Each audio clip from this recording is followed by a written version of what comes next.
这是影史上最著名的杀人狂魔，他也是美恐4大杀人魔之一。其变态的体质与无限复活的能力，让他从一个小小的水晶湖一度杀到了外太空。但随着时间的流逝，杀人魔的事迹也逐渐被人遗忘。不久后，曾经那个腥风血雨的水晶湖，又迎来了一群喜欢追求刺激的愣头青，并且还大胆地在此地过夜。甚至其中一人还聊起了杀人魔的故事。韦德告诉队员，20年前这里发生了一起惨案，当时一个发疯的女人杀掉了这个营地里所有的指导员。不过又被一名幸存者砍掉脑袋反杀，恰好这一切都被疯女人的儿子杰森目睹。母亲的死亡让他的心里充满了仇恨，再加上童年时期由于脸部畸形备受欺凌，最终杰森变成了一个疯狂的杀人魔。可对于这些小年轻来说，他们怎可能相信这种骗小孩的故事？为了丰富一下活动，麦克与米勒决定前往小树林施展才艺。见状，瑞奇也不甘示弱，扛起女票就走。仅剩的韦德只好来到偏僻处准备单撸，只是还没开始，死神就先找上了他。很快，正在帐篷里汗流浃背的瑞奇两人也察觉到了异常，但两人都认为是韦德的恶作剧。为了不影响发挥，瑞奇便走出帐篷要赶走韦德，没曾想竟然见到恐怖的一幕。与此同时，杀人魔杰森找上了瑞奇的女票，女人在一声声的尖叫中消失在了帐篷里。瑞奇逃回营地后，第一时间就看到了女友被吊在火上烧烤，他连忙上前救助，不料竟然踩到了地上的捕兽夹，脚腕被瞬间夹废，眼看着女友逐渐走向死亡，瑞奇急得犹如热锅上的蚂蚱。但腿部带来的剧痛让他力不从心，最终只能眼睁睁地看着女友被活活的蒸熟。另一边，打完 PK 的麦克与米勒发现一间奇怪的房子，本着探险的崇高精神，两人毫不犹豫地闯进屋内。没一会儿，他们又发现了一个可疑的洞口，麦克大胆伸手进去，不料竟然掏出了一个头颅。尽管气氛比较紧张，但他们仍然不会想到接下来面临的处境。麦克尝试着观察室外的情况，忽然一把尖刀捅了上来，两人立马疯狂的尖叫。麦克不断的提醒女友后退，可惜自己反而没能逃离，很快就被尖刀划伤了大腿，手掌也被捅穿。就在这时，下方的木板裂开，一根手臂死死的扯住麦克，米勒则拼命的想救回男友。遗憾的是，终究还是无力回天，不得已，米勒只好独自逃离。刚回到营地，就看到了被烤熟的队员，接着又看到了还被夹住的瑞奇。米勒连忙过来帮忙，很显然两人都小看了这个老鼠夹。还没等他们掰开，身后的杰森就冲了过来，瑞奇瞬间去领了盒饭，米勒再次失声尖叫。时间来到6周后，这里又出现了一帮小年轻。东道主特伦特邀请朋友们来到自家做客，中途切尔西与诺兰来到了附近的水晶湖。就在两人玩得起劲时，诺兰不慎掉落水中。见状，切尔西兴奋的一批，不知所以的诺兰还以为是男友过来救他，不曾想游艇竟直接从他的头上碾过。诺兰的脑袋瞬间一阵恍惚，隐约中他看见了湖边上的杰森，这一幕立马让他清醒了过来。强烈的求生欲促使他游到了岸边，还好可以躲到桥下隐藏自己。下一刻，不久后，一个名为克雷的男人也来到了这里，他的目的是寻找失踪的妹妹。他先找到了附近的居民，其中一个老太婆告诉他，在这里失踪的人只有死亡，没有任何存活的可能。但克雷显然不是那么容易放弃的人。很快他又找到了另外一户居民，恰好就是特伦特所在的别墅。见到克雷的那一秒，开门的詹娜瞬间芳心涌动，她诚恳地邀请克雷进屋休息。不过特伦特不乐意了，看到如此帅气逼人的克雷，特伦特瞬间有了危机感，心想着本来美女就不够分，你小子还想进来掺和。随后特伦特就以东道主的身份赶走了克雷，这下詹娜又不愿意了，于是他便丢下朋友与克雷一起去寻找妹妹，而他们的下一站便是失踪的地点水晶湖。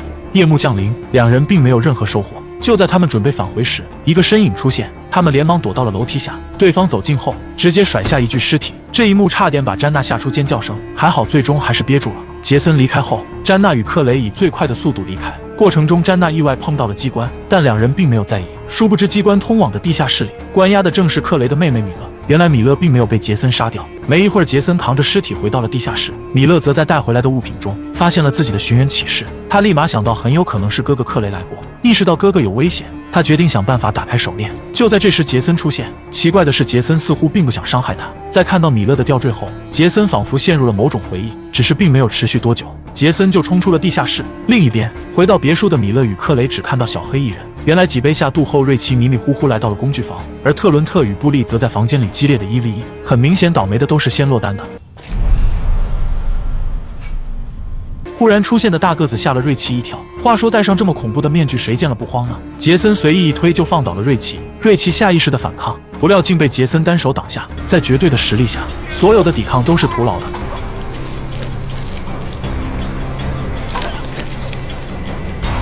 见到兄弟许久没有回归，小黑不顾众人的阻拦，独自前去营救。很快他就找到了工具房，根据地上的血迹，他一路看向了冰箱，但打开后里面并没有兄弟的尸体。不过很快他就见到小黑下意识的逃离，杰森紧追不舍。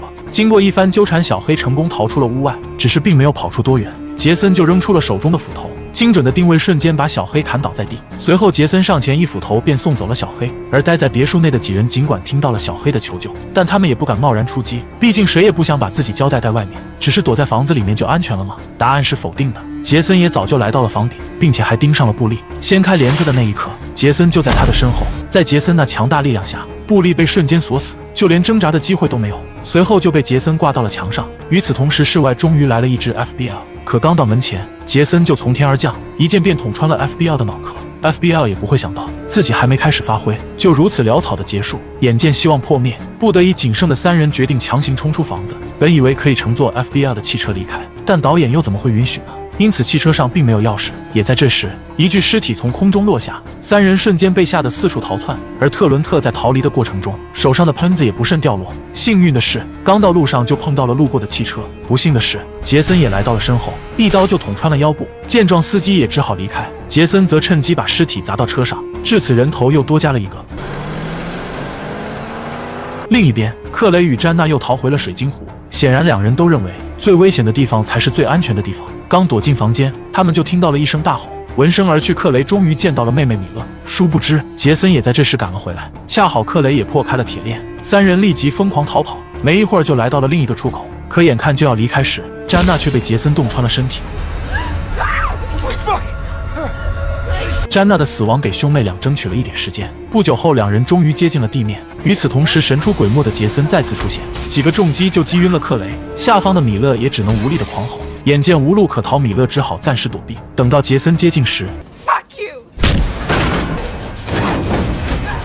米勒连忙起身逃离，不过却被杰森死死地拖住大腿。愤怒之下，米勒疯狂地踹向杰森。果然，女人疯起来，连杀人魔都要畏惧3分。顺利摆脱后，上方的克雷也刚好醒了过来。两人暂时逃离了魔爪。为了预防杰森的袭击，克雷另外拿了一把趁手的武器。突然，恐怖的大块头破墙而入，克雷的脖子被死死地扣住。不得已，克雷拼命捅向杰森。杰森吃痛放开克雷，然后整个人冲进屋内，接着随意挥手就撂倒了克雷。见状，克雷也是一肚子的火。